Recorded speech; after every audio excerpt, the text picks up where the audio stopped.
Finalmente, la Iglesia Católica beatificará el próximo 23 de mayo a Monseñor Óscar Arnulfo Romero, paso previo a la santidad.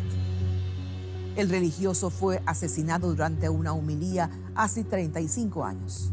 El obispo mártir puede convertirse en el primer santo de El Salvador.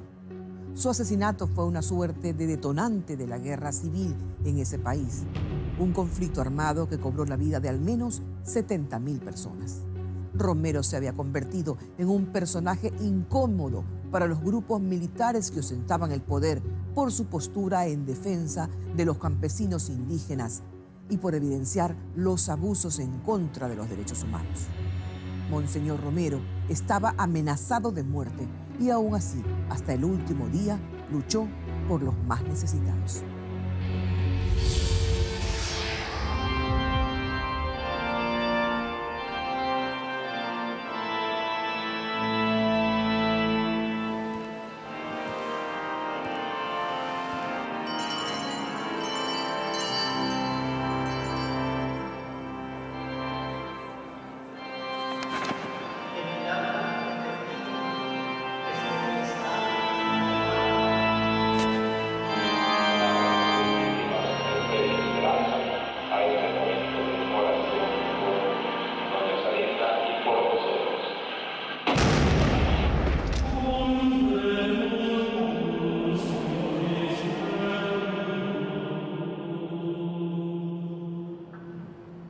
En la plaza de la Catedral de San Salvador, hoy no se escucha el tiro de un fusil. No se ven campesinos temerosos escondiéndose de los uniformados.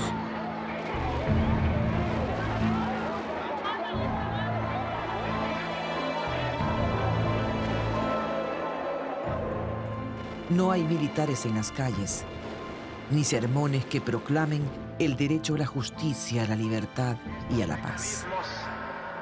Se deben descubrir para no ser cómplice de esa maquinaria que está haciendo gente cada vez más pobre, marginados, indigentes.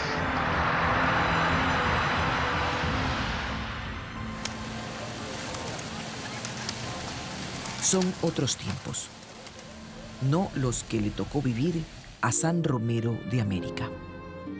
Lo llaman así aunque Monseñor Óscar Arnulfo Romero y Gadames no es todavía oficialmente santo. El Papa Francisco lo beatificará en el 2015, paso previo a la santidad, tras haber destrabado su causa nombrándolo mártir in odium fidei, mártir por odio en la fe, un título que finalmente no está en discusión. Fue exactamente en este lugar, la capilla del Hospitalito de la Divina Providencia, donde Monseñor Romero encontró la muerte. Un certero disparo acabó con su vida, una bala expansiva y explosiva que iría a encender la mecha de la guerra civil salvadoreña.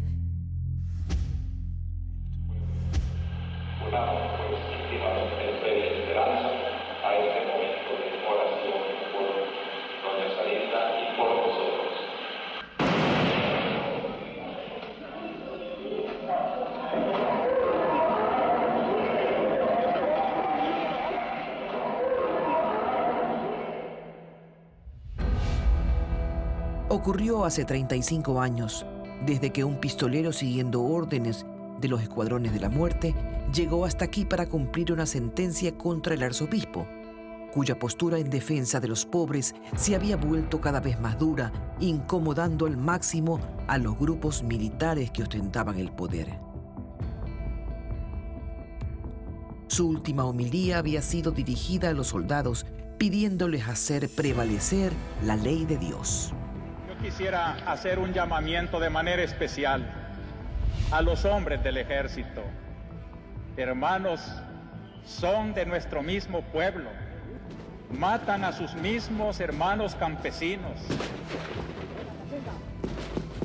Y ante una orden de matar que dé un hombre, debe de prevalecer la ley de Dios que dice no matar.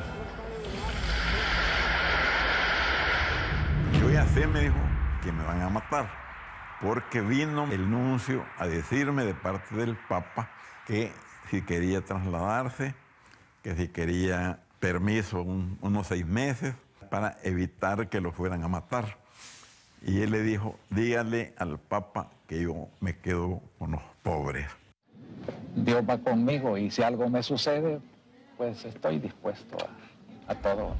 En ese momento ya iba a preparar la consagración cuando le disparan. 2 segundos de terminar su homilía cuando inmediatamente. 2 segundos después. Aquí cayó. En esta parte. En esta parte. En esta parte de acá. Las hermanas de la Orden de los Carmelitas, que habían cuidado de él desde que asumió el arzobispado, lo llevaron a un policlínico cercano donde se confirmó su muerte. Su cuerpo fue velado en la catedral y los fieles no cabían dentro. La plaza también estaba llena. En las azoteas se habían instalado francotiradores y con la gente común se confundían elementos de los escuadrones de la muerte, brazo armado de los grupos ultraderechistas enquistados en el poder. Eran tiempos de la segunda Junta Revolucionaria del Gobierno, dirigida por el coronel Adolfo Majano. Solo esa noche hubo más de 30 muertos. Una noche horrenda en que empezaron a marchar hacia las montañas los grupos rebeldes dispuestos a la resistencia armada.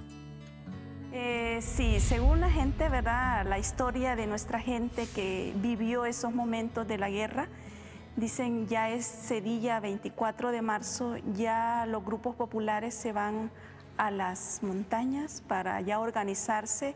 Desde allí y desde otras zonas rurales combatirían durante 12 años que duró la guerra civil.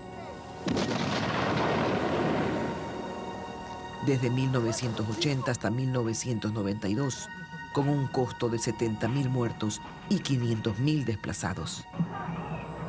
Tiempos en que el poder tras el trono tenía el nombre de Roberto D'Aubuisson.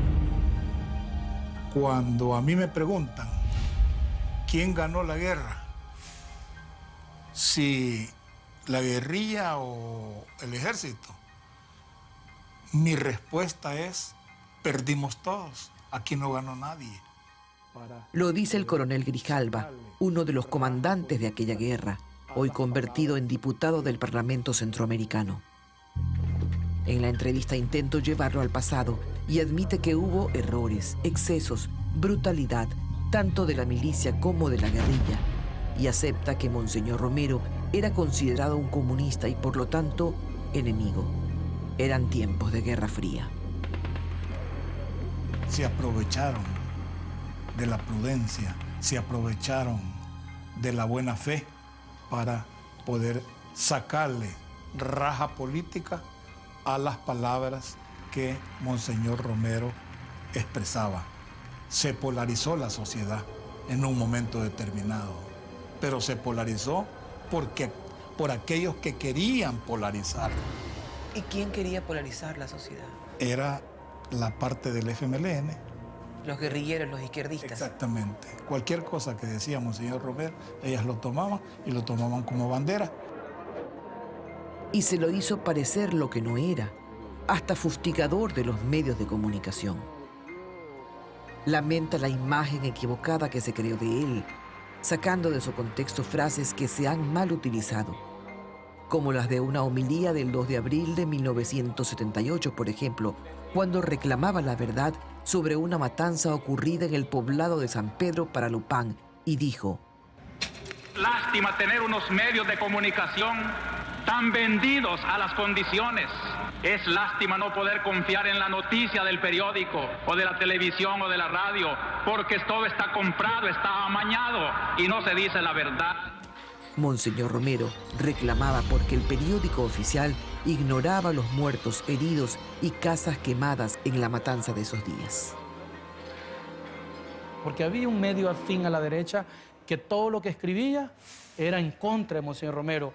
Hemos encontrado editoriales, hemos encontrado página tras página y claro, eran medios que estaban identificados ideológicamente con la derecha y por lo mismo con aquellos cuerpos represivos que existían en el momento. Óscar Arnulfo Romero nació el 15 de agosto de 1917 en el seno de una humilde familia en el poblado de Barrios, oriente de El Salvador. El segundo de 7 hermanos entró al seminario siendo adolescente. Se ordenó sacerdote en 1942 y como tal recorrió el país y supo de primera mano los efectos de la explotación y la pobreza. Vio gestarse la guerra civil y puso el hombro a los campesinos, pero también a los uniformados. Fue un radiodifusor entusiasta y siendo obispo se esforzó por transmitir la misa dominical. Creó un espacio llamado Los Hechos de la Semana, después de la homilía, una especie de denuncia pública que daba cuenta de la violencia de los muertos y desaparecidos que fueron aumentando desde que llegó al arzobispado en febrero de 1977, gozando aún de la simpatía de las esferas del poder. Pero esas élites se equivocaron, dice su amigo y compañero Monseñor Ricardo Urioste, recordando una de sus primeras reuniones de trabajo en que iban a discutir el avance de las sectas en El Salvador. Estábamos todos reunidos ahí, los sacerdotes, unos 150 más o menos. Llegó Monseñor Romero y dice, bueno, nos vamos a olvidar hoy de las iglesias evangélicas y vamos a pensar cómo dar refugio a cientos de campesinos que están huyendo por temor de sus propios lugares. Su único compromiso fue con los pobres, agrega, sin que esto haya significado abrazar la teología de la liberación que justificaba el uso de las armas por parte de los grupos rebeldes. A Monseñor Romero lo llamaron que era un político, que era un subversivo, que era un guerrillero, que era marxista. Todos esos epítetos se los metieron a él. Dijeron también que era de la teología de la liberación. Él no perteneció a la teología de la liberación, Monseñor Romero. Pero todo eso lo dijeron. Le dijeron todo eso, sí, cómo no. Y a mí no me sorprende porque esa es la reacción de mucha gente ante alguien como él. Y lo mismo le pasó a Jesús. Un punto de inflexión en su arzobispado fue la muerte de su amigo, el sacerdote jesuita Rutilio Grande, quien reclamaba una mayor reacción de la Iglesia frente a las condiciones de vida del campesinado. Yo creo que la muerte del padre Rutilio fue como un chispazo, ¿verdad? Porque matan a un amigo de él que él conoce bien, que sabe que es un hombre bueno, que si está defendiendo a los pobres es porque los pobres sufren y que lo matan simple y sencillamente por eso. Fue una matanza por la que reclamó airado Monseñor Romero y significó su alejamiento total del gobierno de entonces. Y habló al presidente, le dijo que cómo había sido esa muerte. El presidente le dijo que le ofrecía al menor tiempo posible averiguar y se pasó un mes, no le dijeron nada. Entonces le habló al presidente, como no me ha contestado lo que usted me prometió, a partir de este momento la Iglesia se aparta del gobierno. Y así van echando a perder cada día más la credibilidad de nuestro gobierno y así van echando a perder nuestros medios de comunicación social, obligándonos a acudir a los organismos internacionales y a las publicaciones de otros países, porque ya no creemos en la justicia y en la verdad de nuestro propio ambiente.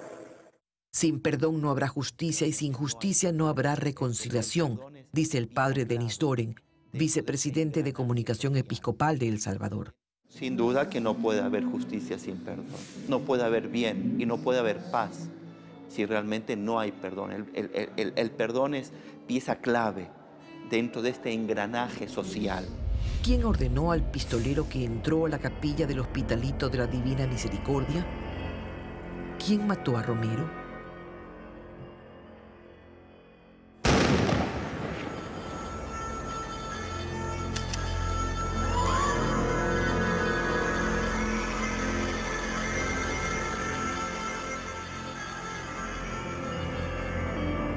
Don Gaspar, su hermano, se levanta antes de contestar y como respuesta me entrega el informe de la investigación que hizo Naciones Unidas. La comisión concluye lo siguiente: el ex mayor Roberto Dabuizón dio la orden de asesinar al arzobispo y dio instrucciones precisas a miembros de su entorno de seguridad, actuando como escuadrón de la muerte. Si hay pruebas, que se presenten. Si no hay pruebas, yo creo que en este momento el mayor Roberto D'Aubuisson merece todo nuestro respeto. Roberto D'Aubuisson murió de cáncer en febrero de 1992. Su hermana pidió perdón en su nombre, vinculándose a la Fundación Monseñor Romero.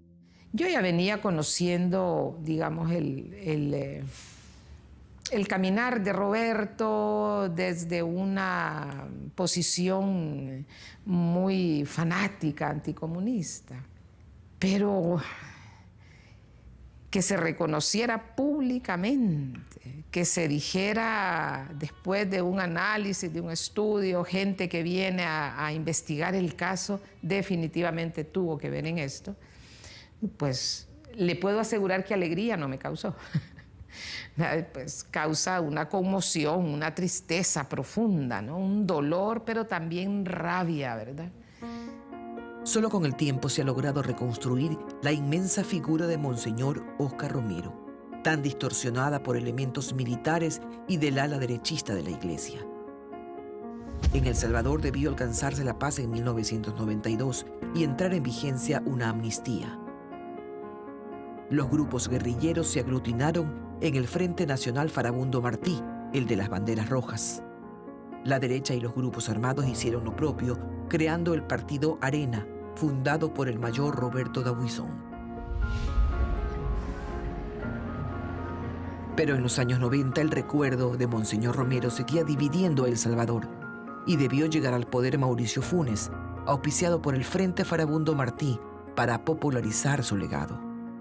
Los miembros de esas oligarquías siguen odiando a Monseñor Romero, pero ya no les conviene expresar ese odio que llevan por dentro, porque eso, ¿cómo los va a dejar a ellos? Ya no es lo mismo que un obispo por allá perdido en El Salvador diga unas cuestiones o que un cardenal de aquí, de Honduras o quien sea, diga que Monseñor Romero es santo, que el Vaticano diga que Monseñor Romero es santo. El Papa Francisco lo ha reconocido como un mártir, ícono del desangre salvadoreño. Un drama que Romero hizo público en Roma cuando visitó al Papa Juan Pablo II como arzobispo de San Salvador. El Papa no me ha comprendido, se lamentó entonces. Una crónica de diario El País de España recoge esta cita y dice: salió desconsolado de allí, llorando como un niño porque el Papa no lo supo comprender, a tal punto que al despedirlo le dijo, su misión es intentar llevarse bien con el gobierno. Pero él allí quizás desobedeció porque él siguió defendiendo a los pobres y cuando los domingos había la misa, él denunciaba lo que había pasado en la semana, que habían matado unos por allá, que habían secuestrado otros por allá. Hoy se entiende que los detractores de Romero fueron muchos y que influenciaron en el Vaticano para frenar su causa de beatificación pedida oficialmente en 1990. Tampoco tuvo luz verde en el papado de Benedicto XVI, aun cuando en El Salvador ya lo llamaban santo y le reconocían milagros. No importan, ¿verdad?, los milagros. Ya con el hecho de ser mártir, eso ya es santo. Incluso en este jardín de la que fue su casa, donde se enterraron órganos de su cuerpo, se hizo una exhumación con la sorpresa de que los hallaron intactos, como dicen que ocurre con los cuerpos de los santos. El cuerpo de Monseñor Romero reposa en una cripta de la catedral. Pero desde ahora en El Salvador hay fiesta, porque será el primer salvadoreño elevado a los altares, el primero de los sacerdotes que murieron en la guerra civil, por hacer suyos los mandatos de un maestro considerado en su tiempo también un revolucionario, por querer implantar la ley del amor. Y dichoso el hombre que sabe sintonizar en todos los momentos de su vida con esa voluntad del Padre. Esos son los héroes, esos son los santos, esos son los inmortales. En nuestro micrositio encuentra imágenes inéditas de este reportaje. Además, si se perdió de algo o desea volver a ver nuestros especiales, recuerde que todo lo encuentra en www.ecoavisa.com/Visión 360. No se mueva, aún tenemos más. Esto es Visión 360, segunda temporada.